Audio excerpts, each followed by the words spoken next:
and welcome to The Shift, the podcast that aims to tell the no-holds-barred truth about being a woman post-40, created and hosted by me, writer and broadcaster Sam Baker.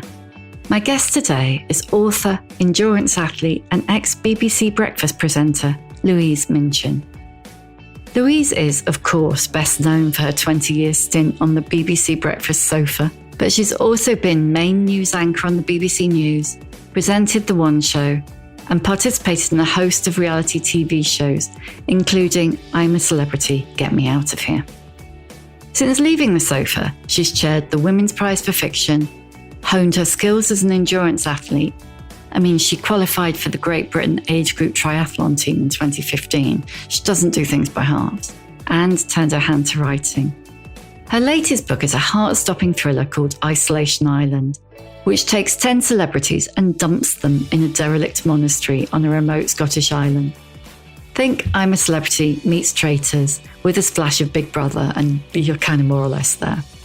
Like when I was running, I used to be have really busy thoughts, but now I've got to this space where I'm not busy with my thoughts. I'm just doing that thing and enjoying the fact that the dogs are there and I can see the river and the tree, what the colour of the trees are, just being in a place. It's kind of like mindfulness for me that has been a gift, actually.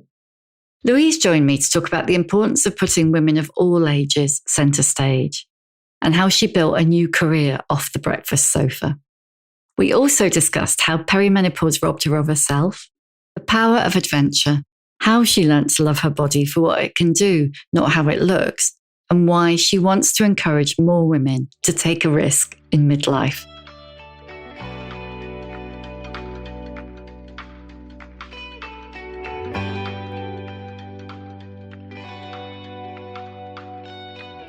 I had a great time on Isolation Island. Did you enjoy it? Yeah, I had a great time. Yes, I was very pleased with myself because I sort of got it. Did I you? Didn't fully get it. But you sort of got it. Well, you've done well because lots of people did not even sort of get it. And somebody claims to have got the extra twist, but I hopefully think it's credible. Yes, it and is. Believable. But that it's not really obvious, is it? No, and we're doing that really annoying thing where we're talking about a thing we can't talk about. Yeah, you're just going to have to read it to know what we're talking about. Because of something else that happens, which I did guess, the twist is really credible. Okay. When we're not talking on the pod, you'd have to tell me what you mean exactly by that.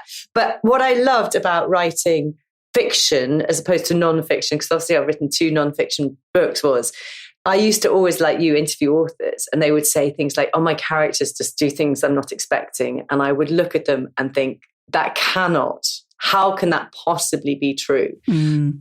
But it is. The ending that and hopefully readers will hopefully love and enjoy and hopefully it's satisfactory and kind of fun in some ways.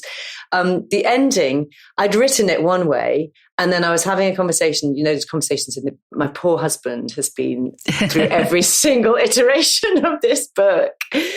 And I was talking to him and I looked at him and I was like, oh no, that's not who it is. It's actually this person and it has been all along. And I just didn't, sounds ridiculous, realise. Hopefully it's fun and you enjoyed it. So I'm really pleased. Thank you. No, I did. It was I love a thriller anyways. I've listened to your podcast and I kind of knew that from what you say. So, I'm a massive thriller reader. I've got so many. I'm looking at my bookshelf over there and I love, locked room dramas for me are most fun, aren't they? So if you're a thriller reader, hopefully it's fun. It's not too gruesome either. No, it's not. It's sufficiently scary. Good. No, there's not loads of, not lots of gore and, Yeah. You don't need to have gore to make things exciting, I don't think. No, and actually one thing that I thought was really interesting was that there's, whilst, Me Too and the power imbalance and, gender relations is a theme going through it, the kind of, I've just realised that I could be spoilering and I don't want to spoil it. So if I spoiler, tell me. No. I'll tell you what, before you do that though, let me quickly tell people what the premise is in some ways, and then you can explain. So it's 10 celebrities go to an island off the northwest coast of Scotland. It's a reality TV show. Production are on the mainland. There are some big stars. There's one particular massive star in the show. And there is a storm on the way. They are going to get cut off and bad things are going to happen. But you're absolutely right. There are different themes that I explore. And one of them is exactly that. It's about power imbalance, and particularly in a male kind of female environment. You don't rely on like plentiful female corpses. No, you don't have to have a female corpse. Was that very intentional? It's not intentional, but I guess subconsciously that is my thought process. That's not intentional. And also I was speaking to somebody about it yesterday. There are some great, and this again this is just because of who I am, I imagine, there are some great female characters in there, aren't there? Yeah, absolutely. And they're part of the action. And that's what I want them to be. I want women to be taking the lead and to be strong. And, obviously they have their vulnerabilities, etc., because they wouldn't be full branded characters if they didn't. But there are some strong women in there, which I love. I enjoyed writing them. And I absolutely loved as well that there's a really good age representation of the women, because that's quite rare.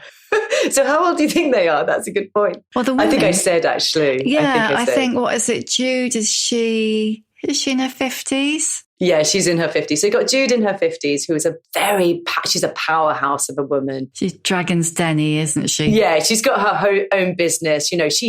She's grafted and she's made millions, and she's brilliantly sort of direct.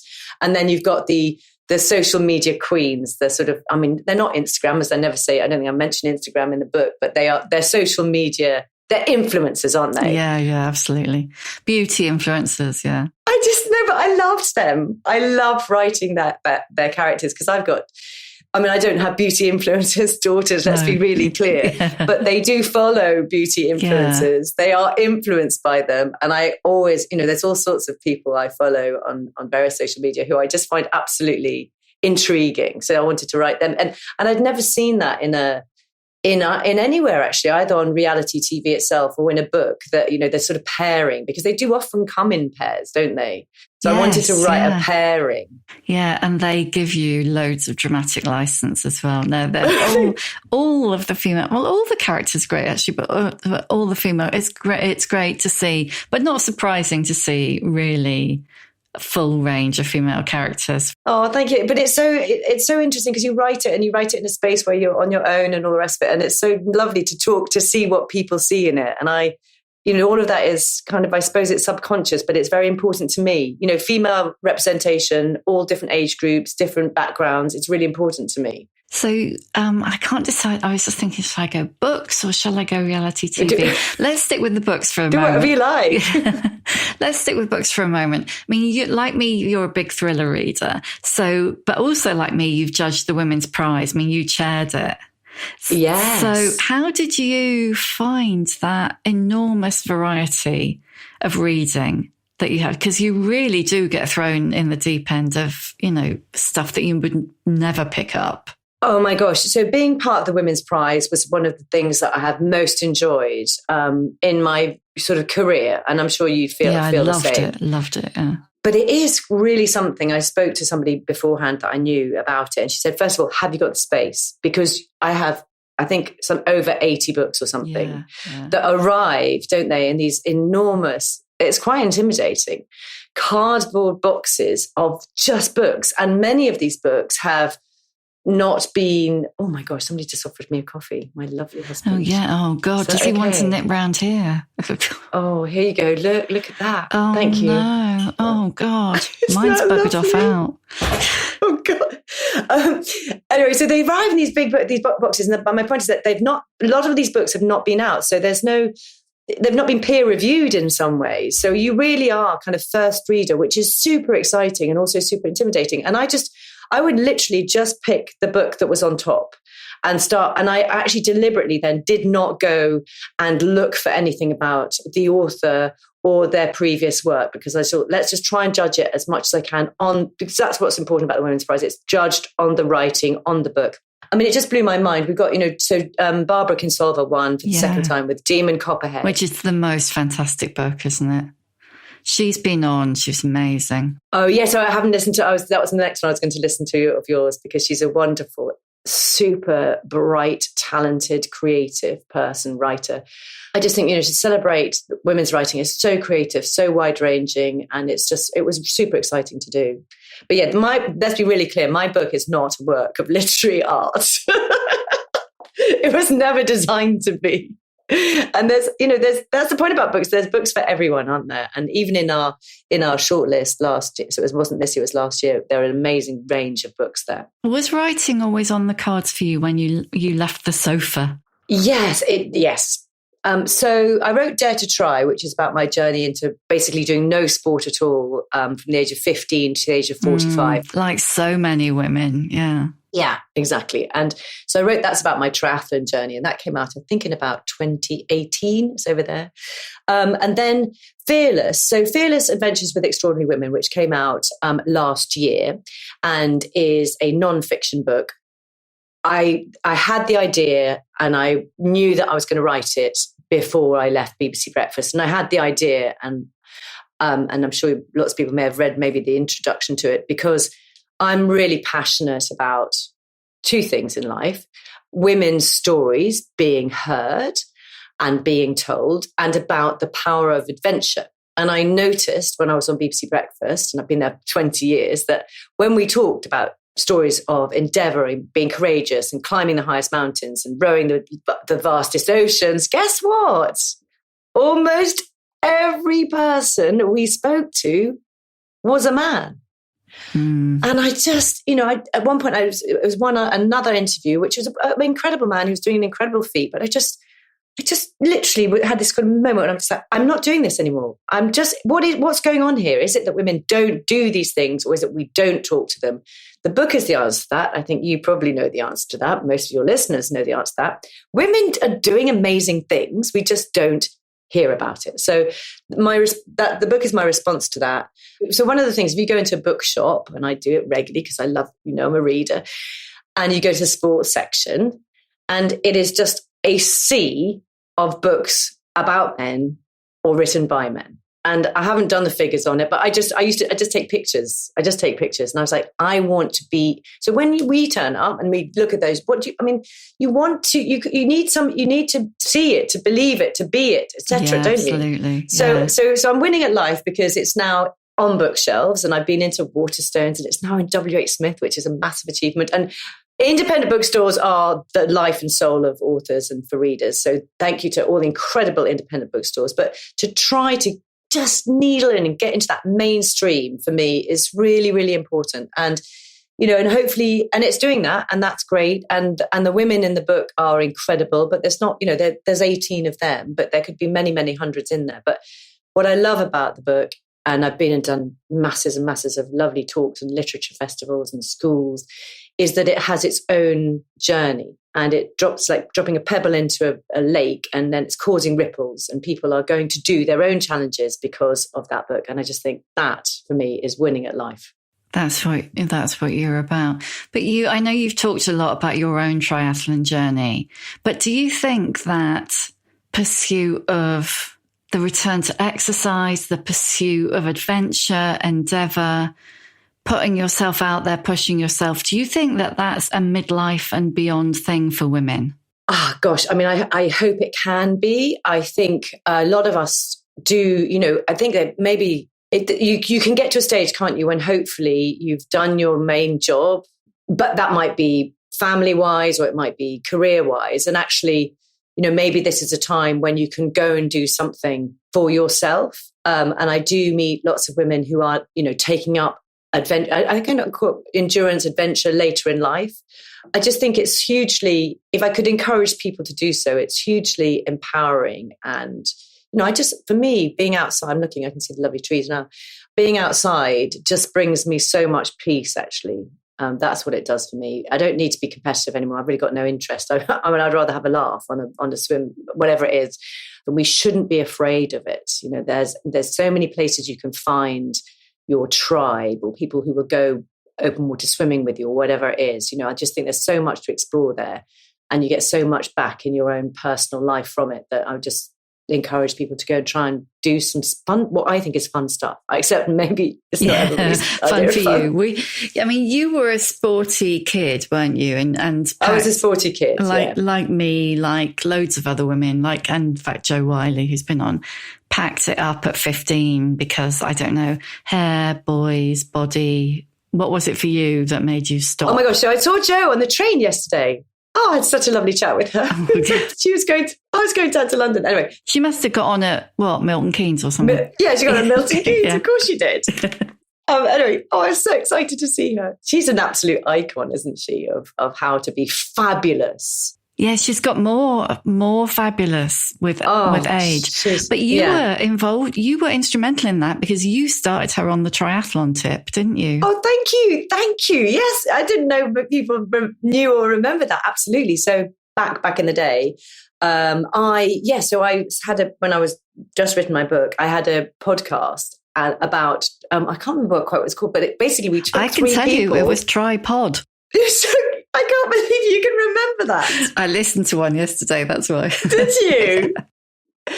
Oh my gosh. And we had Deborah. So my idea behind the tripod was to basically take 3 people who'd never done triathlon and take them from zero to triathlon. And Joe was one of them. And also the wonderful Deborah James, Bowel Babe, was another one. And then we had a guy as well called, oh my gosh, you remember his name? I've forgotten his name. I feel terrible. Can you remember his name? I heard it only yesterday and I can't remember. Terrible. Oh my gosh, it'll come back to me. Never mind. I'll blame my They get a lot brain. of airtime anyway. You know. It's fine. Really bad. Yeah, so I basically phoned up Joe and said, do you want to do a triathlon? Would you be part of this podcast? So she did it with us, and she did a fantastic triathlon, and Deborah James did a triathlon, which was just so emotional, one of the most amazing days I've ever had, really. And then Joe went and did that huge triathlon and raised hundreds, I think millions of pounds, didn't she, for children, for comic relief or sport relief. Oh my gosh, absolutely brilliant. So I feel super proud that I was in some ways, a small part of the beginning of that journey. But yeah, it's fun. What was it that made you go back to it, though? Oh, yes. So you asked about why I gave up, didn't you, as well? So I gave up sport, and I was a competitive. I was talking to Jo about this yesterday. Yeah, because she was a competitive really good swimmer as well. Yeah, she was like a county swimmer. I wasn't ever as good as that, actually. But she and I both gave up, or I gave up at 15 because I know. And look, I've just been to the gym. I've got muscles. You have. I've got muscles. Excellent muscles and shoulders. And I was looking at those shoulders, just for everybody listening. Louise is wearing like this. Sorry, I've just been in the gym. Muscle vest thing. Oh God, it is, isn't it? I didn't mean to wear that. The reason I was a little bit late because I was actually in the gym. I have been sitting here coveting your shoulders, so let's just put that out there. So let's talk about shoulders. So my shoulders, which I'm really proud about now, not because they look like this, but because I can swim very long distances because I've got muscles in my shoulders, okay? And I gave up sport age 15 because I looked at these shoulders and I saw the muscles, and I thought, having been called laddie when I was little, often, because I had really short blonde hair and I was a real tomboy, didn't like being called laddie. And then I looked at the muscles and I thought, oh my gosh, they make me look really masculine. And I know what it is. I know it's the swimming. And I gave it up literally one day to the next. The thing that I love most in life. I loved the training. I loved the pool in those days. They didn't really, we had an outside pool and it wasn't even heated. I swim from as soon as the pool was open, from sort of April, May, I'd be in that pool swimming lengths and lengths and lengths. And I just gave it up. And then, I literally didn't return to competitive sport until 30 years later. And there'll be so many women listening to this who've been through that journey. And was yours boys? Was yours hair? What did you? It was boys and hair and exams and the swimming. Something had to go. I mean, you can imagine what aggro the hair is with swimming. You've got lovely hair. Well, the swimming, chlorine doesn't think so. But it was that kind of hitting that point where you've got to revise. boys, hair, appearance. And it goes, and it's always at 15. But the irony to that is, for example, you've got to revise. What's the best way to make sure your brain is on fire? To be fit, to have a break. So basically, exactly like you, when I was doing really, going through exams, etc., having actually a really difficult time at home, the one thing that would have really helped would have been the thing that I gave up. So it's so important. And my message, I suppose, is, is you can still come back to it. If you've been a swimmer, you are still a swimmer. And you can be a runner having never been a runner. You really can. Joe's brilliant, by the way. I've done Couch to 5K with Joe talking me through it about, I think, 3 or 4 times now. Every time I'm injured, I go back and start all over again. So, so there's hope, I think, for all of us. There really is. I believe you. I'm convinced. No, not really. Not really. Are you not?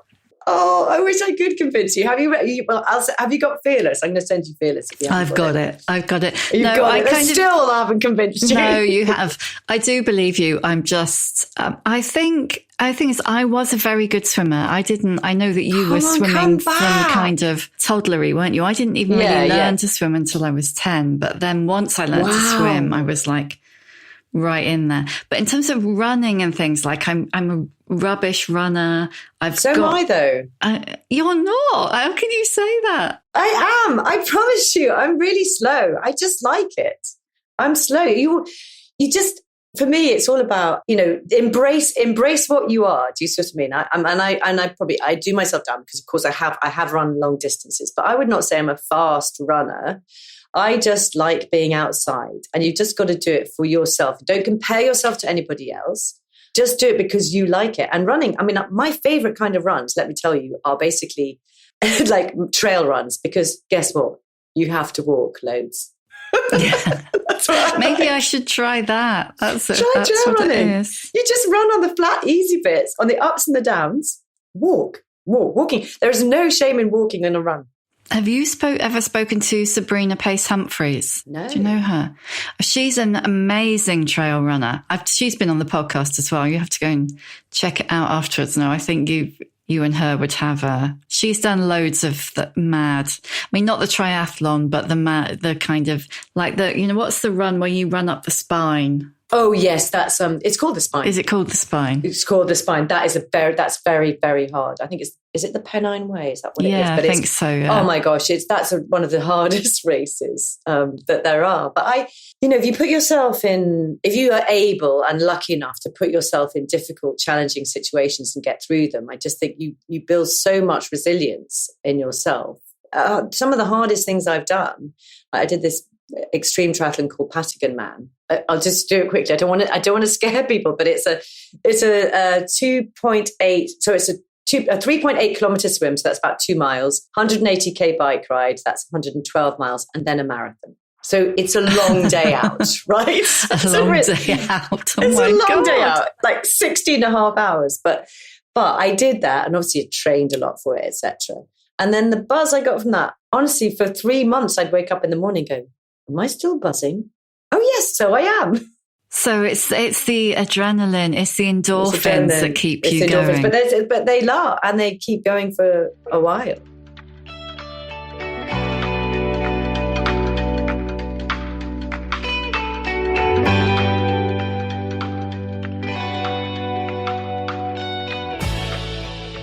What was it that made you go back at the point, go back to exercise and sport at the point you did? What was that, mid-40s-ish? So there was a particular moment, and anybody who probably see me on BBC Breakfast all those years, there was a particular moment where in 2012, we were asked by our producer, it was my idea, I gave her a little idea, and then she grew this idea, and we did this race in the velodrome against each other. And I'd never, on bikes, obviously, I'd never been to a velodrome. I'd never sat on a racing bike, and I hadn't done competitive sport for 30 years.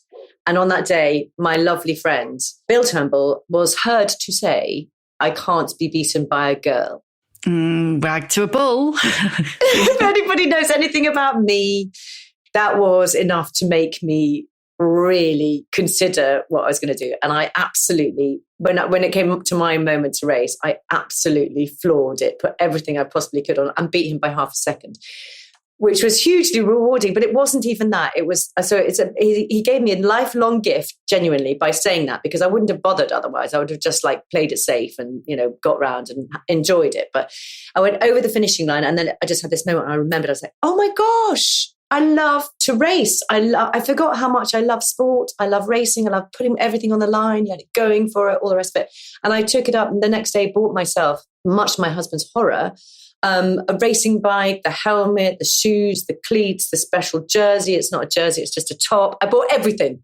And he just said to me, you're never going to ride this bike. Massive shopping opportunity. Massive shopping opportunity. That's a great thing about triathlon. And then I've ridden that bike literally all over the world. But it's really interesting. So it happened at a time when, so I was 45. So I was definitely, I know now, sort of at the beginning stages of menopause, which was affecting me in lots of different ways, which we can come to if you want to. I was doing a really intense job with a massive amount of pressure. And what sport brought me was peace. And it sounds a bit silly, doesn't it, that pushing yourself brings you peace. But it was the space in my life where I, for example, in the pool, and I was training to do triathlon. After that, very shortly after the bike, I think I did triathlon about 6 months later. I went back into the pool. I started training. When I'm in the pool, I'm in the pool, right? I'm not on Twitter, X, whatever you want to call it. I'm not looking through my emails. I'm not worrying about anything. It just brought me time and space to myself that I didn't know how much I needed. And now kind of looking back, I realize how much I needed that. And it's been amazing. I just think sport now carries me through really difficult things and kind of holds my hand. It's my, I've got friends, obviously. I've got a lovely husband and 2 daughters, but it's my personal place where I can just be me and not be thinking. I used to be a really busy, like when I was running, I used to be have really busy thoughts. But now I've got this space where I'm not busy with my thoughts. I'm just doing that thing and enjoying the fact that the dogs are there and I can see the river and the tree, what the color of the trees are, just being in a place. It's kind of like mindfulness for me that it has been a gift, actually. Yeah, and that's that, getting your head from that kind of washing machine of to-do lists and problems and imagined problems and, And sometimes they're my best ideas as well, because your mind is a bit stiller. So, for example, Tripod came out of me listening to lots of triathlon podcasts, because obviously I was interested in that. And mostly, guess what? It was all about rough and tough and, we're so hard, male kind of, role models, which is great. But I just thought, let's do something a little bit different. Let's do something that's, actually makes this accessible. So some of my best ideas come in those spaces. Absolutely. Because you were one of the earlier, certainly public figures to kind of come out and say, yep, having menopause, check out these hot flushes. Yeah. Tell me a little bit about your menopause experience. What were your symptoms? So I probably started when I was about 45. But I had I was so ignorant about what menopause was, and what the symptoms might be, that I had no idea what I was feeling was anything to do with that. So I had lots of different things going on, and there's sort of the psychological and the physical. And when I first started talking about menopause, I think there was like sort of 20. I mean, there were so many different things. I think it was sort of like 20, maybe 30 sort of menopause symptoms. And as a joke, in subsequent years, I've played menopause bingo with my friends. Like, what have you got with these? And some of them are really embarrassing, aren't they? And the worst, I had over 20 different symptoms, everything from tinnitus to sleeplessness to really debilitating night sweats, waking up 3 or 4 times in the night, given that I had not much sleep anyway, as if I'd done a marathon in Malaysia in the jungle or something. And then also the hardest ones that I didn't, again, really, I'm not an anxious person, real anxiety, losing stuff, funny that you leave your car keys in the fridge, but not so funny when you've left them in the fridge, when actually you need to drive your car to go to an appointment with your GP to find out why you're leaving things in the fridge, which ended up with me having a complete meltdown. And so these things were really, very, really kind of spiraling. Eventually I ended up I had heart palpitations, had to go and have my heart looked at because my heart was like racing and all the rest of it. And long story short, I've got lots of friends who are GPs, and I was talking to one of my friends. She says, "Do you think this might be menopause?" And I was like, "I just don't even know what you're talking about. What do you mean? I'm only 45 or 48 or whatever." Anyway, so that was what I was going through. And then what happened was I kept on breakfast noticing that every time we did a menopause story, like even mentioned the word, we just get inundated with people wanting information. And I'd had to out myself at work, and it sounds ridiculous, but because the temperature in the studio was really problematic for me, because I needed it to be like fridge. Yeah, it's hot, the camera, the lights, and then, what do you know about adrenaline? Obviously I'm in front of 6 million people, adrenaline is definitely rising. So that brings up your heart rate, your temperature. Anyway, so I'd had to basically come out to my boss and say, look, I'm not being a diva. I've got real issues around the temperature and I need it to be cold. And everybody else who's in the studio, God bless them, can wear jumpers. But I can't. Okay, Dan's wearing a suit. Everybody else can wear jumpers. Please, can we just have it cold? And with those two sort of came together, and I just thought every time, so lots of people so interested. I've had to out myself at work. And I started to ask my producers, can we do something around menopause? And always there was Brexit. There was another general election. I mean, we've had so many. There was always an excuse not to. And eventually my fantastic producer said to me, right, Louise, we're going to do a week. I said, a week of what? And she said, and the thing is about the week is we want you to talk about your experience, because you're a journalist. I know the personal is the most powerful. And if she didn't have to tell me, I knew that if I went and talked about how I was feeling, then that would really open up the week. And actually what was brilliant about it, and it makes it quite emotional looking back on it, is I did a film about, how it was affecting me. And at the time I was off medication. I am on the medication now. And really vulnerable. And I look back now, and that Louise, I'm not that person. I don't feel that terrible anxiety. And I talk about not being myself and not feeling comfortable in my own skin. And it makes me really sad to look back on it. But actually, what it did was it made other people look at me and go, oh my gosh, wow, this is so meaningful to me. This explains so much to me. And whether that's the woman seeing herself reflected, or what I was really emotional about was the men and the partners who got in touch going, thank you for explaining. So we went on this amazing journey over the week where I learned so much. We all learned so much. And it makes me really, that's the thing I'm most proud of in my career, that I did that. Because it was before the Davina effect and all the rest of it. So, it was just I'm just really proud that we did it. Really, really proud of it. Yeah, you should be, because I think that, I went through exactly the same as you, with going through menopause in my mid-40s, but didn't know what it was. But that completely, all the physical symptoms, the night flushes and the palpitations, which they didn't even used to tell you about, but it's the loss of self, which is for me, but I think for most women that I've spoken to, that where have I gone? And why am I so grumpy and so unfunny and so everything, and just hopeless when you're not hopeless? And again, the really important thing to talk about it and to talk about it then was that what I didn't want people, because, so many people leave their jobs, the people who've got menopause are the literal backbone of the NHS. Okay?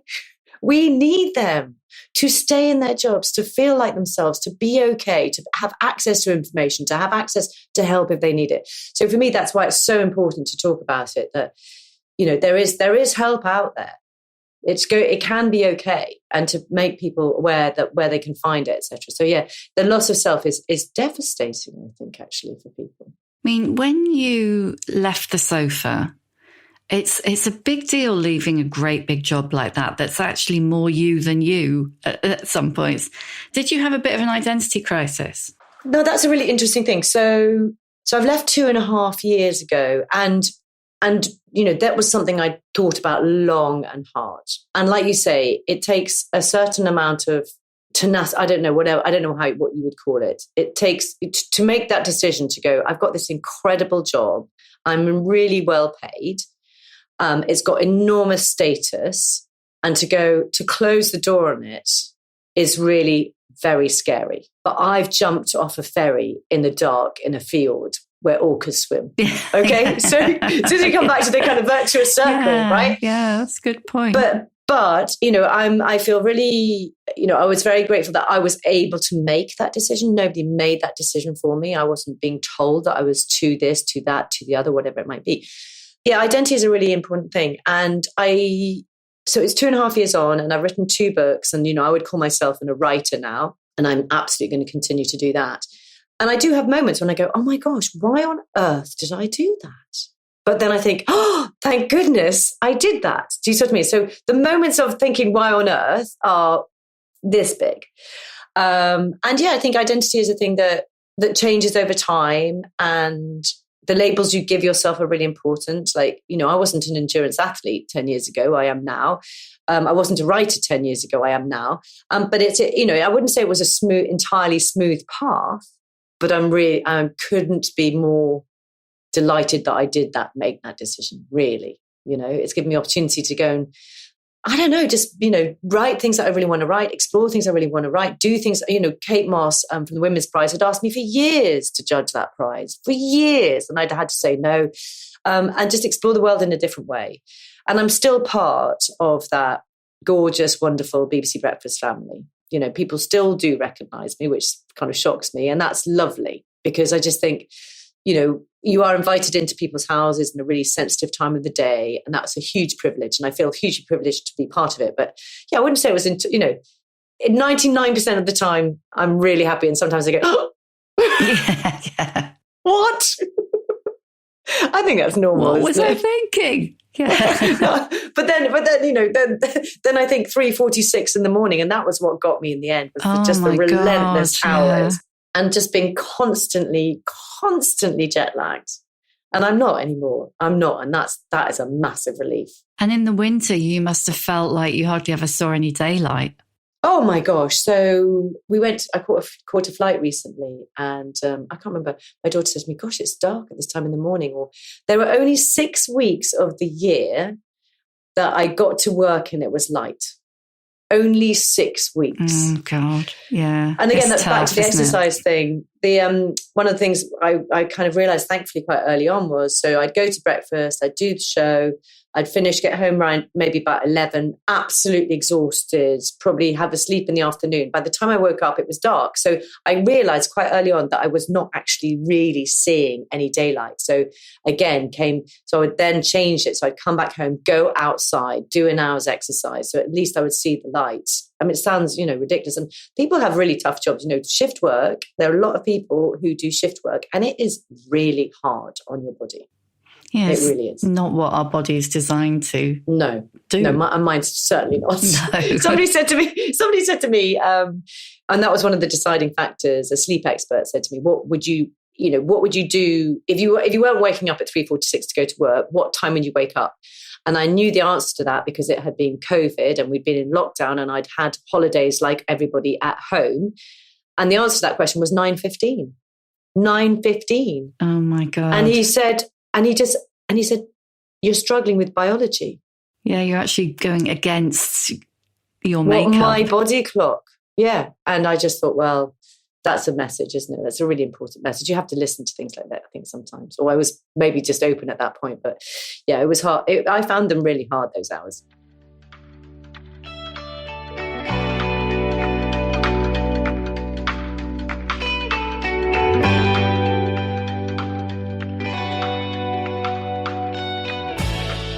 What do you think about the representation of older women on TV? Do you think it's getting better? Yeah. That face, honestly. The face said a lot, didn't it? I think it's better. I think, you know, I didn't, for example, expect to be presenting breakfast when I was in my 50s, and I did, and I could have kept on doing that if I'd chosen to do that 100%. And look at, you know, we've got brilliant women on the TV like Fiona Bruce, for example. And I've heard you talk about this before on the podcast. So, for example, let's go take it back to Fearless. Okay, so people go, why isn't this on the telly? And I go, yeah, exactly. Why isn't this on the telly? And if you look, particularly if you take the sort of niche where I am now, in that kind of adventure and adventure travel kind of niche, I did a piece for Intrepid Travel recently, and 21% of presenters of travel or adventure programs are women. Just 21%. I'm almost surprised it's even that much. Well, I agree. And if you did older women, I mean, what would it be? They didn't do that. What would it be? Would it be? Well, I imagine it would be the kind Joanna of more Lumley. Celebrity ones. I was going to say Joanna Lumley and Sue Perkins. And that would be, and that's not really It's not even travel. one hand worth, is it? Yeah, no. For me, no. So I think there's still absolutely where in that kind of adventure space, being outside space, absolutely there still needs to be. I want to see people who look at my age on the telly. I want to see them climbing mountains. I want to see that. Yeah, I mean, I don't think it is a lot to ask. It's not, is it? But I've tried. So ever since Fearless, so when I first, pitched Fearless to Bloomsbury, who are my publisher, ever since then, I've talked to endless production companies, commissioners, blah, blah, blah. And I don't need it to be me, by the way. It's not your pitching for a new job, yeah. No, I'm like, that's fine. I really, if they want me to be on, great. If they don't, also, as long as it's, So yeah, I kind of, at the moment, because I've obviously been writing another thrillers, which I've taken my foot off the pedal with that, but I'm trying to get Fearless as a podcast at the moment as well. So we can take those stories and, hear from other women as well. But yeah, getting on telly, I mean, I might as well try. I don't know. I don't think it's going to happen. Just don't think it's going to happen. I mean, I don't know enough about how TV works now because of the proliferation of all the different outlets. So how you'd even start. It seems to me like if you want to do something that's, I mean, God, it shouldn't be out there, should it? But that is slightly out there. That's about making the voices heard of people whose voices tend not to be heard. Podcasts are the place to do it. Yeah, exactly. And the book was the place to do it. And I'm winning at life, getting even that book past, for Bloomsbury to publish that book, that's a breakthrough. But yeah, podcast. So I think, I'm going down the podcast route at the moment. Yeah, it's the best place to be. It's great. Lovely. Look at you. You've got a great podcast. Look at it. Yeah, no, I love it. And it's got longevity and it's got community and it's got, all of that. Yeah, totally. And I think that's the thing is that if you think, what I certainly found with Shift is if you think that, I want to see people like me, I want to hear people like me, I want to hear, other people do too. And that, was so evident so quickly. But so you have done, you've qualified for the Great Britain age group triathlon team. You've done the Norseman triathlon. What have you got lined up for your 60s, Louise? For my 60s, oh my gosh, I haven't thought that far ahead. So I'm currently, I forget how old I am. Do you forget how old you are? Yeah, always, yeah. I'm currently 55, which is a great age. It is. It's so really great. 50s, great. So I've not thought about 60s. But what I really think about now is that I'm future-proofing my life. Do you see what I mean? Totally. In my 60s, I want to still be. I've just been recently on holiday with some friends walking in the French Alps. I want to be able to do that. Oh, it's lovely. It's a women's only holiday, but it's brilliant. It's walking and yoga and delicious food, which for me is just like my perfect combination.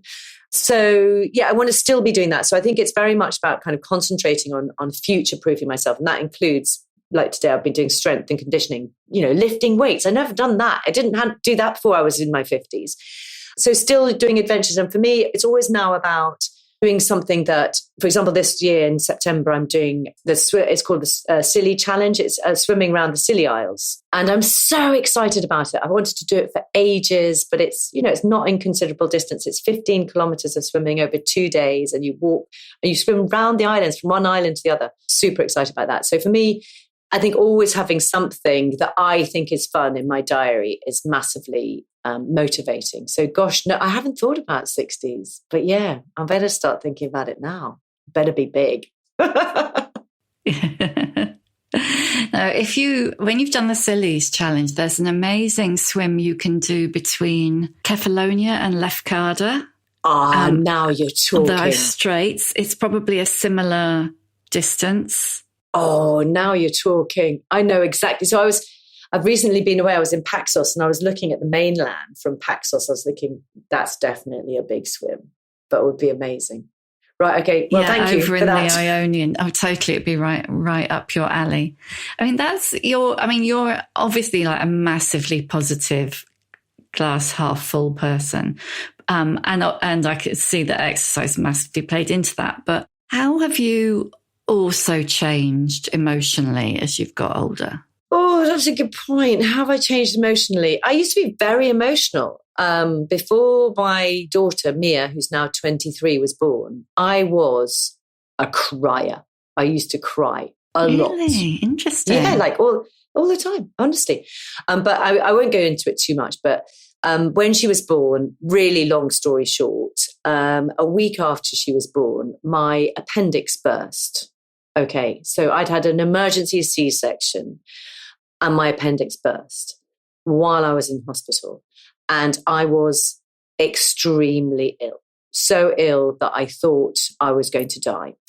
But the result of that was that because I thought, and it's really heavy, this, isn't it? Because I thought I was going to die, and actually I was in so much pain that for me at that moment seemed like a better outcome. I mean, and as to speaking to a glass half full person, that is a devastating thing. I mean, anybody's been in that position. That is devastating to have that thought.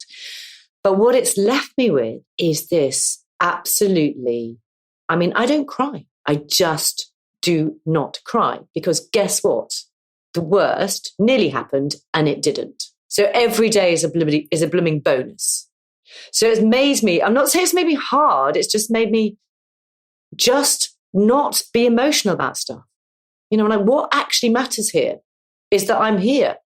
So it fundamentally changed me. So that's been, to me, is now 23. And I can probably count on two hands how many times I've cried since that event. So it's extraordinary. So that's a fundamental shift. And being a mum has changed me, I mean, you know, has that changed me massively? I mean, you know, I never knew the capacity to be so kind of like ferociously supportive of two people.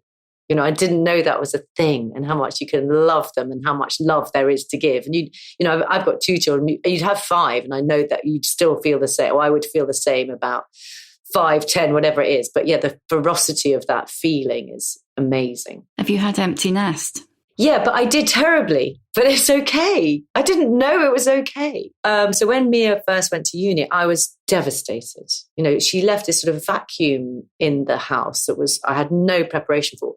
But what I didn't realize was, and I now realize she's now left university and, you know, has her own life and a job and et cetera, is they come back. They just come back at unexpected points. And you've just got to be, what I do like them to do is warm me because there's never anything in the fridge. So they get really annoyed about that. But they come back and they're still, you know, it's again, it's a change, it's a shift in your relationship, isn't it? And I'm not saying that's an easy shift. And I found first time round terrible. But yeah, it's a changing sands and it's a different relationship. You know, I'm still on the, you know, like she phoned me at 10 o'clock last night or something. I've still got to be on call, but it's in a different way. Yeah. Right, I'm going to ask you the questions that I always ask at the end. What's your emotional age? Oh gosh, what's my emotional age? Well, it's certainly not, well, it's got to be older than I was when I had Mia because of that massive shift. I'd say I was probably about 40. Why 40? 40 because I think that, you know, I think I'm much younger than I, you know, like physically. Well, actually 40 because I'm much fitter now than I was when I'm 40. So I would like to have been this fit when I was 40. 40 seemed to me to be quite a fun age because I'd had my children by then. I, you know, wasn't a career path that I knew by then. It was a sort of happy age and pre-menopause by the way. So I was feeling pretty confident when I was 40 before the menopause, you know, came to kind of pull things from out under my feet. Give us a book recommendation. Oh gosh, book recommendation. I'm going to go for, I've read so many thrillers recently. So The Midnight Feast is absolutely brilliant, by the way, by Lucy Foley. If you want, I read that in less than 24 hours on holiday. I'm going to go for Pod by Laline Poole because if I wasn't a person, I would be an orca And I know obviously orcas have a bad rep in the ocean because they are the apex predator. But I think what she does in that is, if you're anyway interested in the environment, if you're anyway interested in what we're doing to our oceans, it's an absolutely visceral game changer, and it will shake you up. So I'd go for, it's a hard read, by the way. I wouldn't say it was an easy read. But yeah, have a go at that. And it's written from the point of view, mostly, I mean, it sounds really extraordinary, from a dolphin. Have you read it? Yes, I read it when. Yeah, it's incredible. It's incredible book. Did you? You're a shortlist reader. Look at you. It's a hard read. Yeah, it is a hard read. I would say it's a hard read, but let's go for that. And then you can follow it up with a Lucy Foley chaser. Go for that. I mean, that's yeah, exactly. What advice would you give younger women? Try not to watch this whole, I'm going to hold up my phone. Try not to scream, doom scroll. I would say find the thing that gives you space in your life, that gives you calm and peace, and go and invest your time in that. And it might be, I don't know, playing netball with your friends. It doesn't even have to be sport. It might be reading, for example. Reading is such an empowering thing to do. So find that thing and make sure you do that every single week. And it might be writing a journal. It could be so many different things, but find that one thing that's precious to you that you can hold your hand through your life when times are tough. I mean, losing yourself in a book is one of the most wonderful things to do. But yeah, find it, hold on to it, invest in it. Who is your old bird role model? Oh, my old bird role model. Oh, I love the fabulous, I've mentioned her already, Joanna Lumley. What is it about her? She's wild. I love her fabulous charisma, the over-the-topnesses, the glamour, the confidence that oozes out of every single pore of her body. I just think she's absolutely fabulous. What's your superpower? My superpower is kind of a weird one, actually. My superpower is being really brilliant in a crisis. I've done lots of, over the years, kind of because I'm interested and care about it, I've done lots of quite serious first aid courses. And there's kind of joke in my family that when something happens, you need me in the room. Because I'm just like, right, okay, this is, I'll assess the situation. I mean, there's been some really horrible, really kind of gruesome accidents. I'm like, this is what we're going to do, blah, blah, blah, blah. So very, very good in a crisis like that. Were you always like that? No, probably not, actually. No, probably not. I went on this amazing, it was called a hostile environment course with the BBC. And you went for a week and you learned about literally, what happens if you come round the corner and there's been a horrific car crash when you're the first responder, what to do. And it has absolutely been invaluable in my life. And I have, on several occasions, been in situations like that. And actually suddenly you realize you are the only person who knows that person who's having whatever needs to be in the recovery position now. And I'm like, right, let's put them in the recovery position. And people don't even know what it is. Do you see what I mean? So it's been ridiculously useful to do. And actually it reminds me I need to go on another one as well. But yeah, so really good in a crisis. I'm not saying I'm a doctor, but I'm really calm and sometimes know what's the right thing to do. I think that might be the most useful superpower I've ever had. Really? Yes. Oh, good. I can't even, because obviously, those things involve other people and, you can't, it's private, isn't it? When I can't even tell you there's things that have happened, but stuff has happened that, oh my gosh. I mean, even a friend of mine had a horrific accident the other day involving a dog lead. And I just took one look at it and I was like, right, okay, pack it, wrap it, lift it, running around boots, grabbing stuff. And even knowing when you need to go to hospital is a really incredibly useful thing to do. You're just like, no, this is beyond our control. We need to go. You're making me feel like I need to do that course. Honestly, it was an incredible course. It really was an incredible course. Last one, how many fucks do you give? I do give fucks. I know lots of people don't give fucks, but I do. They're mainly lying though. Oh, good. Okay, that makes me feel better. I'm just being honest. I give fucks about lots of things. There's things I don't give a fuck about. Like, somebody talked to me about Fearless and they said the thing about you, Louise, is you seriously are not vain. The things that you've worn, the things that you've done, blah, blah, blah. So yeah, I don't give a fuck about that. I'm at my happiest when I've just got out of a really hard swim and look like an absolute wreck. So about my appearance, I don't. for example, than I would have done back in the day. But I do give fucks. I do give fucks about lots of different things, particularly about, young women and how hard it is for them and what we can do to help them. I give a fuck about what we're doing about to our environment. About lots of things, actually. So I'm glad you say they're lying because it sounds so cool. Oh, I don't give a fuck. Well, I actually do. No, honestly, 9 times out of 10, when someone's first reaction is, oh, I don't give any fucks, within 30 seconds, they've backpedaled and gone, well, maybe a few, and only about that. And what do you mean exactly? It's like, I wouldn't have ridden Fearless if I didn't care about women's voices being heard, about representation, about, seeing, these people out there. So yeah, I do. Thank you for listening. If you enjoy The Shift and would like to show your appreciation, why not buy me a coffee? Go to www.buymeacoffee.com/The Shift with Sam Baker. You can hear a new episode of The Shift every Tuesday, wherever you get your podcasts. And if you like what you hear, please do rate, review, follow, tell your friends, because it really does help other people find us. And if you'd like to know more about my own experience of shifting, my book, The Shift, How I Lost and Found Myself After 40, and you can too, is out now in paperback.